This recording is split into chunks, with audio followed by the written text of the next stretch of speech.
రేవంత్ సర్కార్ ప్రతిష్టాత్మకంగా చేపట్టిన గ్లోబల్ సమ్మిట్ అట్టర్ ఫ్లాప్ అయింది. గ్లోబల్ సమ్మిట్ పై జనం ఆసక్తి చూపకపోవడంతో స్టాల్స్ అన్ని వెలవెలబోతున్నాయి. సమ్మిట్ చూసేందుకు ప్రభుత్వం ఉచిత బస్సులు ఏర్పాటు చేసినప్పటికీ ప్రజలు మొగ్గు చూపడం లేదు.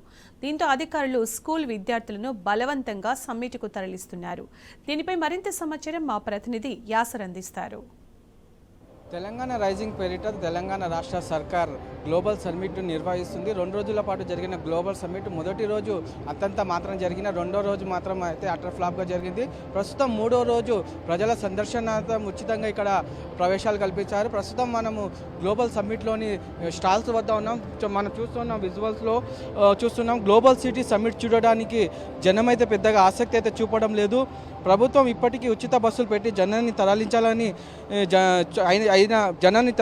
చూసినా ఇక్కడ మాత్రం అది ఏమాత్రం కనిపిస్తలేదు. జనం అయితే ఈ గ్లోబల్ సమ్మిట్ను తిరస్కరించిన పరిస్థితి మనకు మొత్తానికి కనపడుతుంది. మనం విజువల్స్లో స్పష్టంగా మనకు కనిపిస్తుంది. భారత సమ్మిట్లు ఏర్పాటు చేసిన స్టాల్స్ వద్ద ప్రస్తుతం మనం ఉన్నాం.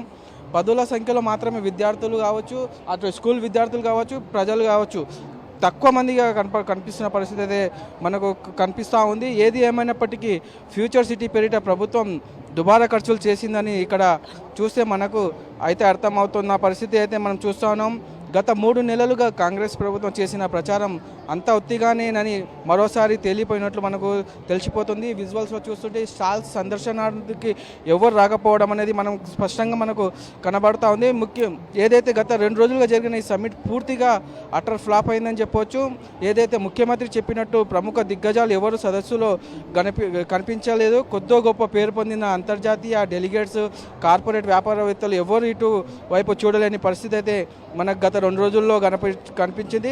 ఏది ఏమైనప్పటికీ కోట్లు ఖర్చు పెట్టి సమ్మిట్ నిర్వహించిన రేవంత్ ప్రభుత్వానికి ఎవరు ముందుకు రాలేని పరిస్థితి అయితే, పెట్టుబడులు పెట్టడానికైతే ఎవరు ముందుకు రాలేని పరిస్థితి అయితే మనకు స్పష్టంగా అయితే కనబడుతుంది. ఈ సమ్మిట్కు ప్రభుత్వం అనుకున్నంత పేరు రాకపోవడంతో రెస్పాన్స్ ప్రభుత్వాన్ని తూర్చిపెట్టేలా ఇవాళ ఉచితంగా ప్రజలకు సందర్శనాత్మకంగా స్టాల్స్ని చూపెట్టాలని చూసుకున్న ప్రభుత్వం జనం మాత్రం స్టాల్స్ని చూడడానికి ఇష్టపడడం లేదు. మనం చూస్తున్నాం, ఖాళీగానే కనపడుతున్నాయి. ఏది ఏమైనా ఫ్యూచర్ సిటీలు ఏదైతే టెంపరీగా వేసిన డేరాలను గురించి తెలియాలని రేవంత్ సర్కార్ బలవంతంగా స్కూల్ యాజమాన్యాలను బెదిరించి ఫ్యూచర్ సిటీ చూసేలా స్కూల్ విద్యార్థులను తరలించాలని అధికారులు సూచించిన మనకు తెలుస్తుంది. ఆ అధికారుల మేరకు స్కూల్ విద్యార్థులు కూడా ఇక్కడ ఎక్కువ కనిపించడం లేదు. ఏది చూసినా ఓవైపు గ్లోబల్ సమ్మిట్ మొత్తంగా అయితే తుస్సుమంది. ఏది ఏమైనప్పటికీ ప్రభుత్వం నిర్వహించిన గ్లోబల్ సమ్మిట్ అయితే ఏమాత్రం మనకు కనిపించడం లేదు.